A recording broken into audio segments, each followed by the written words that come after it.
Дорогие друзья, мужчины, КБшники, 2024 год дался нам нелегко. Он заставлял гореть наши пердаки, и, как ни парадоксально, именно это пламя освещало нам путь к нашим свершениям и подогревало интерес двигаться дальше. Многие из вас покидали проект, потом возвращались, снова покидали его и так по кругу, и уже теряется всякое начало вопросу, а есть ли жизнь после КБ? Сегодня я предлагаю вам откинуть ненужные сомнения и ощутить фантомные воспоминания, подведя итоги 2024 года в рамках всеми любимого проекта Conquer's Blade. Вы на канале Лорда Говарда. Поехали!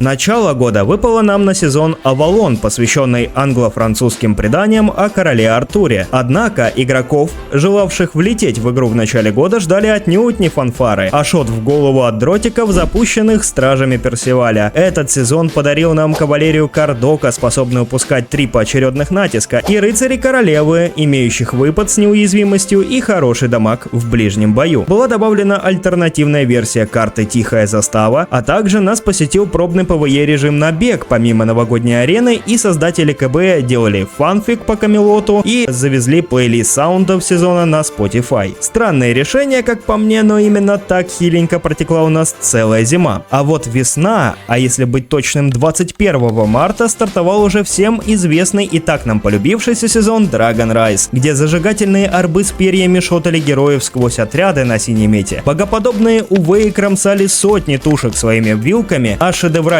конница Сцянзя до сих пор рассекает натиски с разворотом на 180. Но этот сезон запомнился многим не только шедевральными отрядами. В этом сезоне были последние выдачи Twitch-дропов, половина карт была вырезана из подбора в осады, а издатель игры, коим ранее был MyGames, сменился на Porus Interactive. Вот уж дембельский аккорд, ничего не скажешь. Следом была добавлена новая карта Цунжоу. Наконец, мы получили полноценную карту лобби для тестов. Был добавлен в игру Voice Chat и трактат опустошения. Проведены первые работы над улучшением оптимизации и отрисовки, изменен интерфейс внутри игры и многие другие стилистические решения. А также в конце данного сезона ваш покорный слуга начал выпускать первые ролики на канале. На смену Dragon Rise приходит сезон Александра Великого. Достаточно резво, но недостаточно эффективно фиксится прошлый сезон, а вдобавок мы получаем лучший антикаф отряд в игре на данный момент в лице фаланги, прачников с бесконечным боезапасом и гитайров, грозный фланговый отряд кавалерии. Сюда же залетает перезапуск лаунчера и сайта игры, заводится новый Discord и YouTube канал, открывается система мотивации для креаторов медиаконтента игры, добавлена новая карта замок Мистара, трактаты, боже мой, на снижение лидерства на отряды. Теперь в игре появляется межсезонная функция передислокации на другие сервера, и именно в этом сезоне она пробуется и остается с нами в дальнейшем. Начинаются активные попытки балансить отряды. По целых 2-3 патча в неделю разраб выкатывает ради этого. В ход идут и 2 партии мастерства, включая мастерство на сезонные отряды, что для нас было как высадка на Марс. И хоть получается не очень, но попытки штурмуются до сих пор. Этот сезон нам дарит и новые функции инвентаря для сортировки предметов, и новые руны на героя, включая ту самую руну на бессмертие. Всякие разные правки интерфейса и многое другое. Тут же стартует крупный чемпионат CBL, киберспортивный чемпионат внушительным призовым фондом, за которым следит все сообщество. Меняется и подбор ранговой системы, в которой ротация с привычных эмблем перетекает в нечто хаотично смешанное. Добавляются новые награды, добавляются новые NPC для теста отрядов уже в соло, где вы можете потестить не только отряды, но и пушки и многое другое, включая отряды, которых у вас нет. У игры в Кельне также стартует и косплей-фест, урегулирована в меньшую сторону стоимость доната и разбита по региональным ценам. Добавлены способы платежа через мобилку и карты. Да, сезоны были насыщенными. Неудивительно, что на сезон Leonfire, который стартовал в сентябре, разраб решил сделать небольшую передышку и сконцентрироваться больше на правке и фиксе баланса. Для некоторых отрядов дела стали обстоять намного лучше, кто бы что ни говорил, лично я считаю, что это небольшой и не без жертв, но успех. А сам же сезон нам подарил рейтаров, конницу с пистолями, что для КБ в общем-то что-то новенькое. Достойный голд отряд стрелков в виде пушек и свиные перья перья. Неплохой такой дальнобойный отряд с механикой заграждения тканей. Сюда же подвезли снова правки интерфейса, дали достаточно много мастерства на отряды, прикололи нам карту с рвами под названием Крепость Сабатон. Я, правда, думал, будет хуже, но получилось достаточно неплохо и интересно. Также нас порадовал коллаб с группой Сабатон, давший пару саундов, фан-ролик, образ персону солиста группы и зажигательную эмоцию. Кланам дали возможность размещать общак на глобалке. Кстати, пока не ушли далеко от кланов, на этот сезон, скорее всего на его конец, я буду подыскивать для себя клан на несколько недель для того, чтобы записать футажи для видео. Очень хочу сделать гайд по функционалу, включая офицерские постройки и прочее. С меня участие минимум в 4 ТВ и рекламка в видосе на ваш клан. С вас же офицерка на время разбора функционала и консультация по некоторым клановым вопросам. Если вас заинтересует данное предложение или у вас есть свое, напишите мне в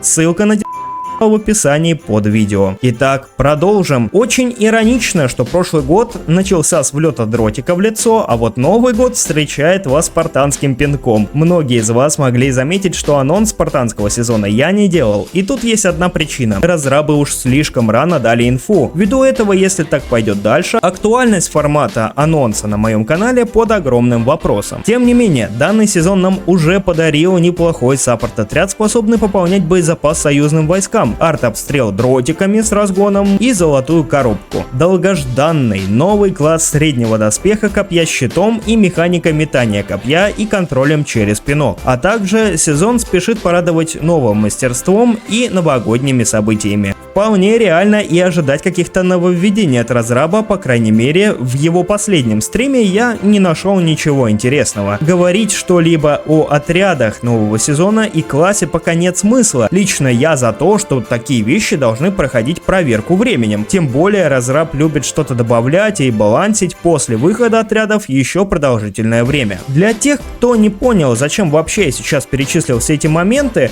я хотел дать повод вам поностальгировать. Сделал выжимку ярких моментов, которая позволяет нам уже проследить, что игра хотя бы пытается встать с колен, и не все так плохо, как нам может казаться. Проект начинает заново дышать, и если вы задавались вопросом, меняется ли игра после смены издателя, ответ да, определенно. Эту тенденцию мы можем проследить даже с последнего скудного на контент Авалона от Майлов до нынешних дней, заметив, что издатель плотно взялся за наболевшие вопросы и рушит ранее сложившиеся тенденции. Для игроков, которые сидят в КБ ежедневно, коим я соболезную, скоро, наверное, открою какой-нибудь фонд в поддержку морально-психического их состояния, эти изменения не так осязаются и кажется, будто мы стоим в мертвой точке. Но это иллюзия восприятия, так как игра держится на подсезонном накале, и мы перестаем воспринимать какую-либо объективную сторону в этой постоянной гонке. Также не могу не заметить, что последние 2 сезона почти каждую неделю разраб запускает опросы для обратной связи. Один больше другого, и уже на последнем я как будто проходил не опрос по КБ, а тест по ЕГЭ или вуз-аккредитацию. Видно, что игрой занимаются, вашим мнением интересуются, и будем надеяться, что 2025 год принесет нам не только много нового, но и воскресит что-то старое, за что игра так полюбилась многим из нас. Замечу, что наряду со всеми плюшками разраб обещал многое из того, что до сих пор не получило выхода в свет. Возьмем для примера глобальную карту и добычу ресурсов, которые никак не изменились. Можно ли расценить это как ложь или же ее оправдать, это решать вам, дорогие друзья. Также я предлагаю вам подвести итоги года и по отрядам и мете, которая сложилась за последних 5 сезонов. Вы можете видеть 3 тир-листа для золотых, фиолетовых и синих эпох по отдельности. Можете заскринить их для себя или просто посмотреть, комментировать каждый лист я не буду. Скажу лишь то, что понятное дело, что отряды разных родов войск и разных ситуативностей, если можно так выразиться, сравнивать между собой в принципе не совсем корректно. Однако тиры составлены исходя из отзывов комьюнити в официальном Discord, обсуждений в моем Дискорде, личных наблюдений моих в статистическом характере, а не просто там какой-то личный экспириенс. Тем не менее, перед тем как вы начнете дефать тот или иной отряд, скажу сразу, если вы умеете хорошо играть даже на самом мертвом отряде, можете его реализовывать, это не значит, что этот отряд лучше какого-то другого. Речь идет не про то, что отряды могут или не не могут, а о релевантности их пика в нынешних условиях. Я взял очень много параметров для сравнения и заручился не только своим мнением, хотя оно тут тоже присутствует. И некоторые выборы давались очень тяжело, так как рано или поздно встает тот самый вопрос о возможностях отряда, и приходится камбэкать чертоги разума и чекать, какой же там отряд чаще берется и у какого стат по лидерству лучше и так далее. Поэтому тиры составлены с любовью и кропотливой работой. Что ж, вот такой вот короткий ролик получился. Я еще выбираю тематику следующего гайда, а именно думаю, какие отряды было бы интересно показать и разобрать с трактатами, помимо золотых, конечно. Можете черкануть идейку в комменты, а также перейти. У меня там запустился новогодний ивент, где я предлагаю вам поделиться своей новогодней елочкой. Так что обязательно залетайте, всех жду. Ну и еще есть канал, в котором вы можете публиковать свое творчество или агитировать наступление в свои кланы, размещать ваши идеи и проекты в рамках игры. Всех с наступающим Новым Годом и поаккуратнее с мандаринами. Покеда!